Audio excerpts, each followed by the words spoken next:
और कीर्तन कर रहे हैं। गर्मी का समय, पसीना आने लगा, लेकिन महसूस नहीं हो रहा। चकिया चला रहे हैं, श्री कृष्ण गोविंद हरे मुरारे हे नाथ नारायण वासुदेव। और उसी समय क्या हुआ, थोड़ी देर में श्री अम्बरीश जी को ऐसा लगा कि मेरे ऊपर कोई पंखा कर रहा है, पंखा झल रहा है। अम्बरीश जी ने विचार किया कि मैंने किसी दास दासी को सेवा नहीं दी और मेरे ऊपर पंखा कौन कर रहा है। और जैसे ही अम्बरीश जी ने पीछे मुड़ करके देखा प्यारे, तो हमारे मुरली मनोहर बांके बिहारी अपने पीतांबर से अम्बरीश के ऊपर हवा कर रहे थे। बोलो राधे राधे। भगवान के हाथ जोड़ करके कहा कि ठाकुर जी आप ये क्या कर रहे हैं,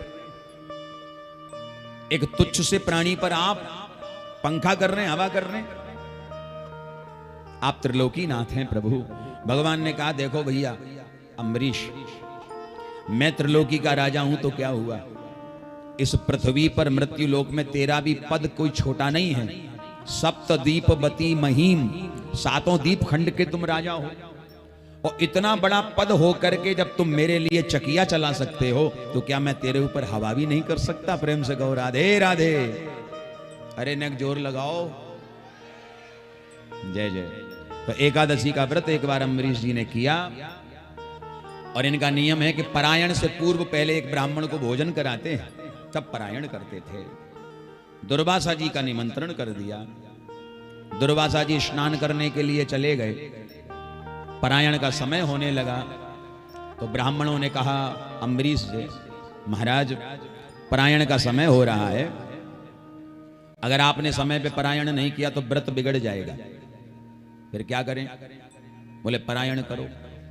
अम्बरीश जी बोले कि हमने तो एक ब्राह्मण को निमंत्रण दिया है, तो उसको बगैर खिलाए मैं परायण नहीं कर सकता। तो ब्राह्मणों ने कहा एक काम करो, आप निर्जला व्रत रहते हैं और निर्जला का परायण जल से होता है, तो आप साधारण जल लोगे तो अपराध लगेगा, आप हमारे कहने से भगवान का चरणोदक ले लो, चरणामृत ले लो। ब्राह्मणों के कहने से अम्बरीश जी ने जो ही हाथ में चरणामृत लिया, अकाल मृत्यु हरणम सर्वव्याधि विनाशनम विष्णु पादोदकम पीत्वा पुनर्जन्म न विद्यते। जो ही चरणामृत लेने को तैयार हुए दुर्वासा जी आ गए। दुर्वासा जी ने देखा, अरे मूर्ख, एक ब्राह्मण को पहले निमंत्रण दे दिया और उसको खिलाने से पूर्व ही तू परायण करने लगा। ऐसा क्रोध दुर्वासा जी को आया कि दुर्वासा जी ने अपनी जटाओं में से एक जटा उखाड़ी, उसे जमीन में ऐसे गिरा दिया, और उसी जटा से कृत्या नाम की राक्षसी प्रकट हो गई। दुर्वासा जी ने कहा अम्बरीश को समाप्त कर दो, और वो राक्षसी अम्बरीश को खाने के लिए दौड़ी, और जो ही अम्बरीश को खाने दौड़ी उसी समय भगवान का सुदर्शन चक्र प्रकट हो गया, कृत्या का सर धड़ से अलग कर दिया, और ये सुदर्शन चक्र जो था दुर्वासा जी के पीछे पड़ गया।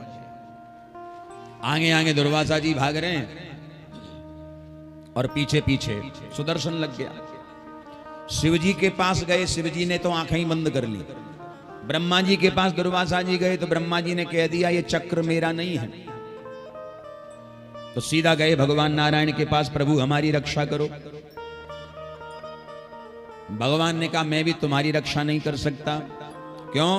क्योंकि पराधीन सपने हूं सुख नाही।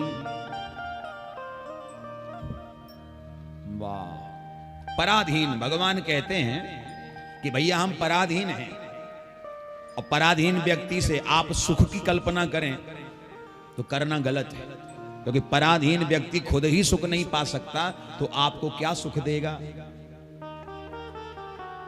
पहली बार श्री ठाकुर जी के मुख से दुर्वासा जी ने ऐसी बात सुनी तो दुर्वासा जी बोले सरकार, कौन कहता कि आप पराधीन हैं? परम स्वतंत्र न सिर पे कोई, परम स्वतंत्र न सिर पे कोई, भाव ही मन ही करो तुम सोई। सोई, पाहि मन ही करो तुम सोई। भावहि मन ही करो तुम सोई, आवहि मन ही करो तुम सोई।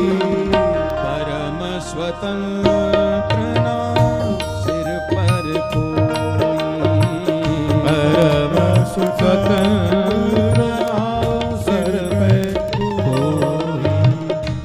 परम स्वतंत्र न सिर पर कोई, परम स्वतंत्र सिर पर कोई। आप तो परम स्वतंत्र हैं, मैंने सुना है। आपके ऊपर किसका शासन चलता है? तब भगवान ने भागवत में बड़ी प्यारी बात कही, अहम भक्त पराधीनो यस्वतंत्र इव द्विज, साधुभिर्ग्रस्त हृदयो भक्तैर्भक्त जनप्रिय। भगवान कहते हैं कि बसी कुर्वन्ति माम भक्त्या सस्त्रियः सत्पतिम यथा। जैसे एक पतिव्रता स्त्री अपने पति को पतिव्रत धर्म के प्रभाव से अपने बंधन में बांध लेती है, अपने बस में कर लेती है, उसी प्रकार मेरे भक्त भी अपने भक्ति के प्रभाव से मुझे अपने बस में कर लेते हैं। प्रेम से कहो राधे राधे। अपने बस में कर लेते हैं। अब नारायण जो है, भगवान ने बड़ी प्यारी बात कही, साधवो हृदयम मह्यम साधूनाम हृदयम त्वहम। आप यदि ये चाहते हैं कि आपकी रक्षा हो जाए तो आपने हमारे भक्त का अपराध किया, और भगवान को सारे अपराध आपके सारे भगवान अपराध क्षमा कर सकते हैं, लेकिन अगर आपसे कभी भक्ता अपराध बन गया उसे भगवान स्वीकार नहीं करते। जो अपराध भगत कर करही, राम रोष पावक सो जरही। भगवान कहते हैं जो हमारे भक्तों का अपराध करते हैं उन्हें हमारी रोष रूपी अग्नि में जलना पड़ता है। इसलिए भक्तों का अपराध कभी भूल के भी न करें। बोलो वृंदावन बिहारी लाल की जय हो।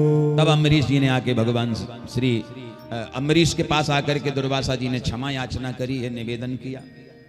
जब क्षमा मांगने लगे तो श्री अम्बरीश जी चरणों में गिर गए, सरकार ऐसा अनर्थ न करें, आप हमारे पूजनीय हैं, आप हमसे क्षमा न मांगे, हम तो सदा आपके दास थे, दास हैं और दास रहेंगे। सुदर्शन से प्रार्थना करी, अम्बरीश जी ने सुदर्शन जी वापस चले गए। इसी पावन